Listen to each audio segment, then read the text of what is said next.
an innie and an outie. It's the quickie today. And Hello. we are live. I guess they have to tell us that we are live to feel alive, right? No, I'm feeling alive. My kitty cat was sitting on my lap telling me I'm alive and I'm here to serve her. Yeah. The cats' lives and our lives. Oh, they're just really fascinating. I'm fascinated by cats and their willingness to demand and their willingness to show up and their willingness to ask for what it is that they desire. I could take a couple of leaves out of that book. You know? Oh, tell me about it. It's like getting a new kitty. It kind of reminded me of how much I can learn from her, because she shows up no matter what. She doesn't have the bad hair day. She doesn't have a good hair day. She actually doesn't care. She doesn't care. She is always fabulous. She literally looks fabulous and acts fabulous. Because she acts fabulous, I think she looks fabulous. Yeah. Well, and it's not the acting, it's the claiming, owning, and acknowledging and being the fullness of you. And you don't have a point of view about how is someone else going to take it and how is someone else not going to take it. You just be and you just enjoy. So, originally we were going to speak about coming out of hiding, or who you are without hiding, or being beyond hiding, or something, because it's exactly that. A cat has zero pretense, and they're not trying to. I mean, I have dog and you've had dogs before, and we have cats, and the dog's more like, oh, I'll do anything, just, oh my God, just pet me, I'll do whatever you want. And the cat is no. Nope. She demands the attention, and she is basically, that's it. She bees. And so what if we'd be willing to be fully, and to not try to pretend that we're, being nice to contort, to conform, to do whatever else everyone else expects of us, but we actually tune in to more of what works for us.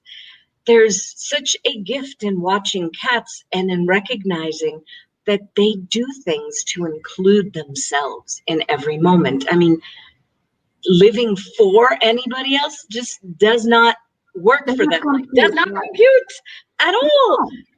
It's like, I'm a cat. You are here to take care of me. I know in some lifetime I was a goddess, or I was worshipped. And there you go. Exactly. And what's interesting, it doesn't matter how she acts, she's still being loved. Yeah. Like, we love them. Doesn't matter if she tries to scratch you to demand the attention, or if she is just there to pet, and she's always a contribution. Yeah. Just being there, laying next to us, and she knows it. But that's the thing. She knows it. We're starting to get it, right? Yeah. How often in our day-to-day lives do we not claim, own, and acknowledge and recognize that we are being a contribution, that we are a contribution just by our very living, breathing, choosing, being, asking, just being ourselves on the planet, rather than having to conform to confirm someone else's expectations. Yeah, because we're always looking how we can help others. Yeah. But in the about our being, sounds. Yeah. Oh, you muted yourself. I was going to say that one is loud. Airplane taking off. That's okay. Okay. Sorry. Hi. Yes. Kitty cat that does not feel like being delivered, and sweet daughter in a kitty cat pajama. Okay. She's not into being gifted. She comes when she feels like it. Right, exactly. And kids don't have the obligations. No, and nor do kids in Not many ways. And what if we actually lived our lives instead of obligations, requirements, have to, must to, Yeah. actually lived our lives from desires, Yeah, when from did we give that up? I got two 2 years Yeah. old. It's like not being allowed to actually even recognize what are your desires in favor of this is what the greater world does. Therefore, this is what one has to do. Yeah, Strange. I grew It's up in like a the first culture. thing we do is give up being us. Exactly. Being us, not just being us. That space of being, kids know it. But then at certain age, it could be 2, it could be 1, it could be 7. For each kid is different, or maybe 0. We give up that what makes us, what is being us, the magic, um, the desires, the actual being, the space of being. You know, there's something that you told me many years ago when I was preparing a project or a class. It may have been when I was hosting you. I can't remember. But you told me if it isn't fun, if it isn't light for you, if it isn't something that inspires you, delights you, that just there's this smile all through your being, you're just not going to choose to do it.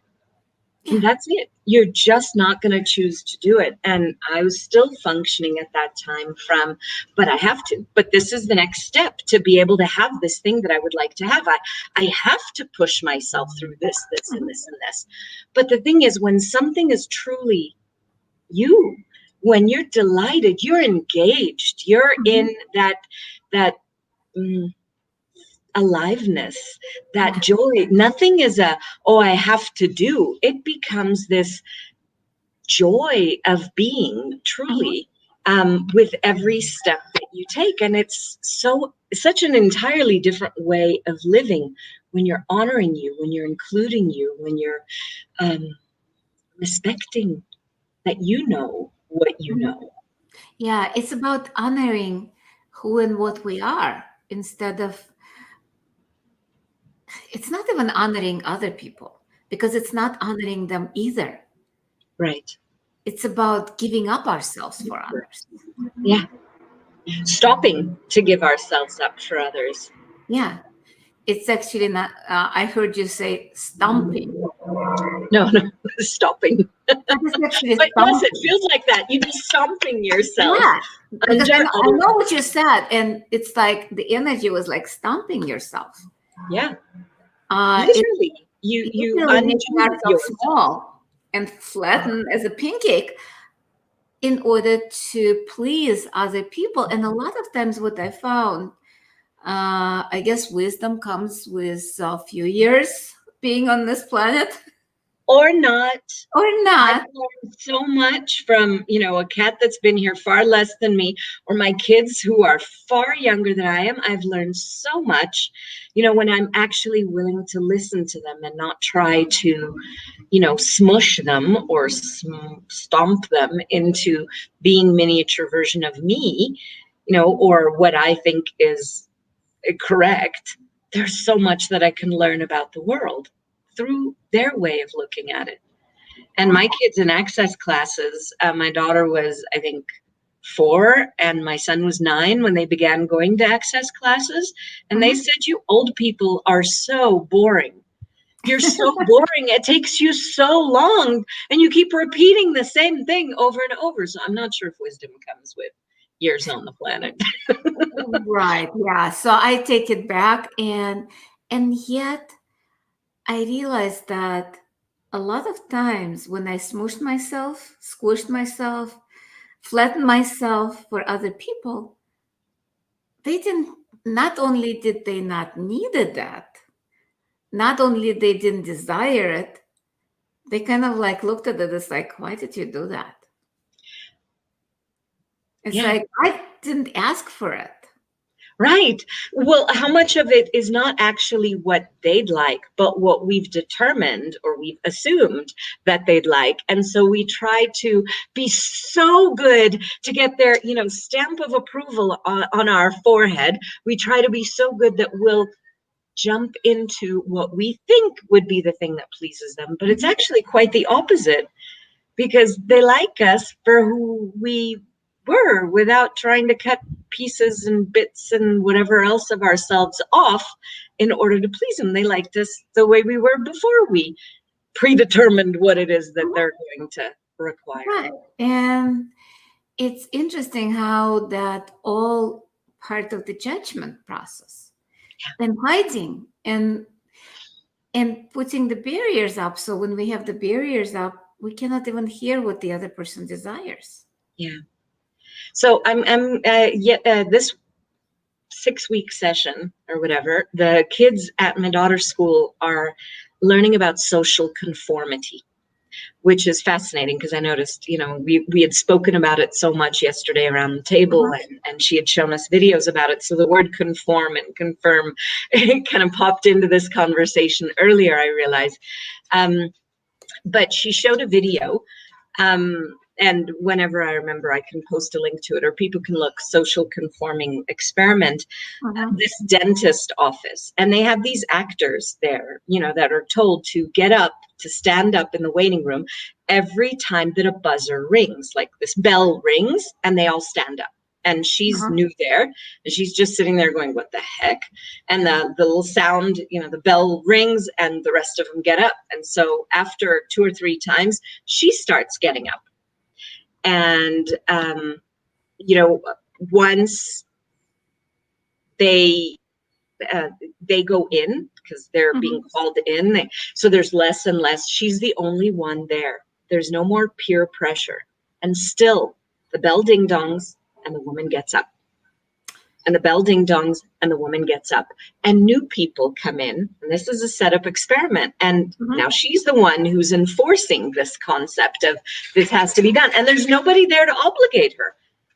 But she keeps standing up. New person comes in, she stands up again. And it was fascinating because the guy asked her, why are you getting up? And she said, well, everybody else was doing it before, so I'm doing it. And she gets up, and he looks at her once, and then next time the bell dings, he gets up. And then other people come in, and they see these people standing up. They all do it. There's one who's like determined, I'm not going to, I'm not going to, I'm not going to. And at some point he breaks too and does that. How much do we do things in order to fit in? How much do we give up of ourselves in order to fit into what we presume? It may not even be what's required, but we presume that those are the programs, the rules, the regulations, the information, that this is the way I'm supposed to be, rather than actually, what would I like to do? Would I like to get up? Or would I like to get up when it's not ringing? Or would I just, forget it and keep reading my book or something else? But we feel this stress to conform. To conform. Exactly. And it's almost, and it starts very early. Yeah.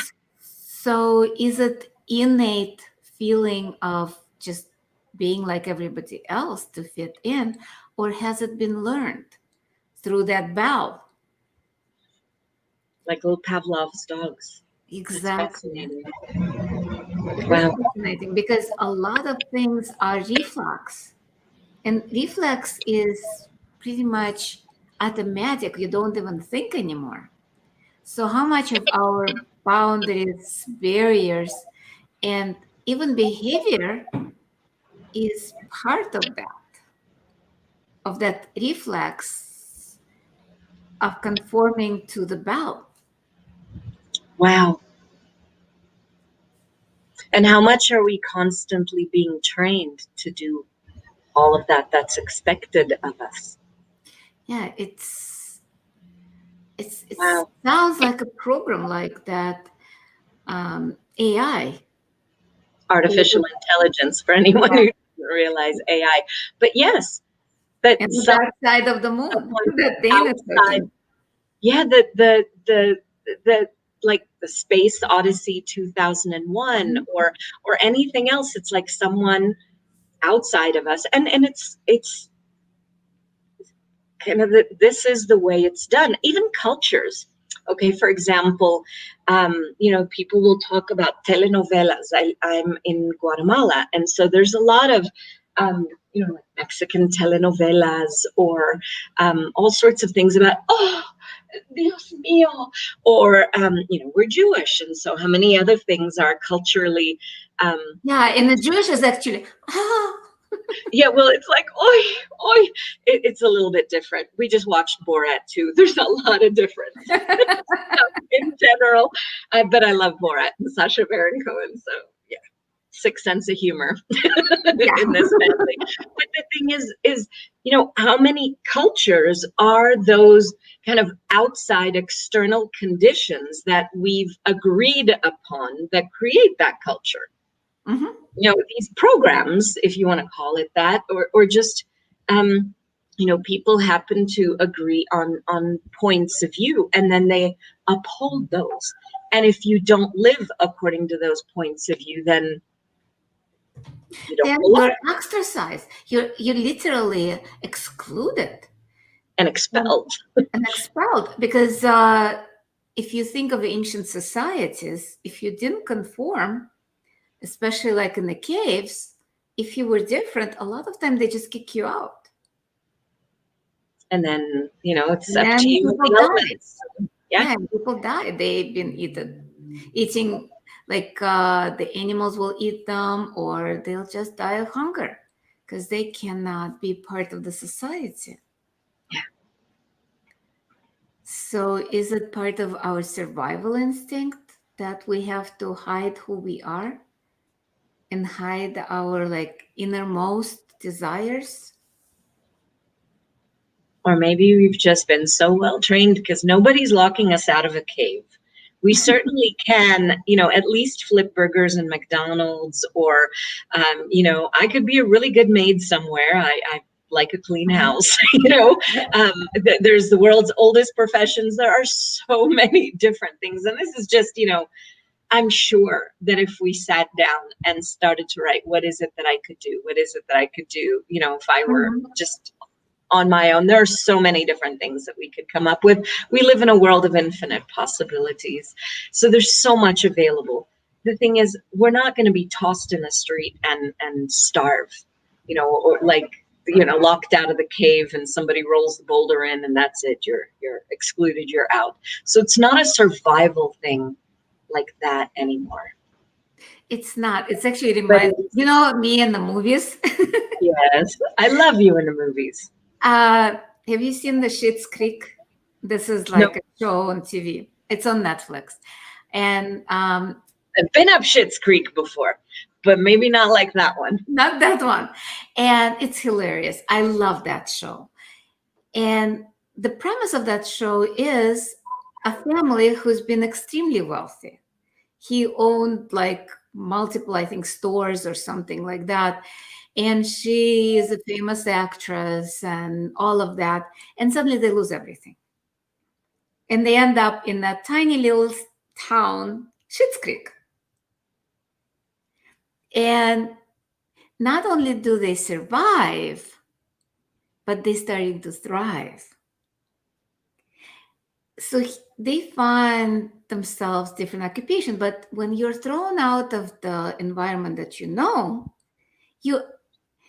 automatically go through the process of what else is possible. And who am I today? Hey, if I'm no longer everything that I thought I was before, what would be possible? Originally, I thought we'd be going into, beyond the story or behind the story or unhiding ourselves past the story. The thing is, if we just let go of all of those preconceived notions, those preconceived notions that may not even be ours, then what magic are we going to find in there? What beauty? What curiosity, what expressions, what phenomenons is there. Yeah. And he starts to write a book. He actually wrote a book who one of his friends read. And he actually asked her, it's like, where did you get that idea? And she brings up the book and says, here. Wow. So how often we don't even get how brilliant we are. Yeah. Kind of like hiding that brilliance under the pretense of going along our lives and just doing what other people desires us instead of what we actually desire. And that's actually one of the greatest things. If we'd be willing to step into being more of us, if we be more present with what it is that we know, even just a tiny bit.